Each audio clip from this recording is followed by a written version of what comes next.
Right, this is the 10 Sharp Eye channel. We are here at Orlando Stadium, Bafana Bafana North, Namibia North. My brother, how do you feel about the game, Namhlanje? The game of today, sir, it was great, but sir, the boys are disappointing. It's a series, you see. But the game is nice. They have quality. They like shot on target. They must improve.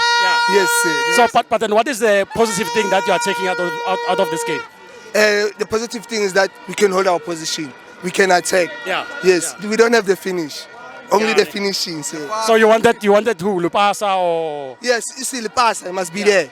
And there's Saleng. Saleng is a great player inside. He's playing there, but he doesn't get support, enough support.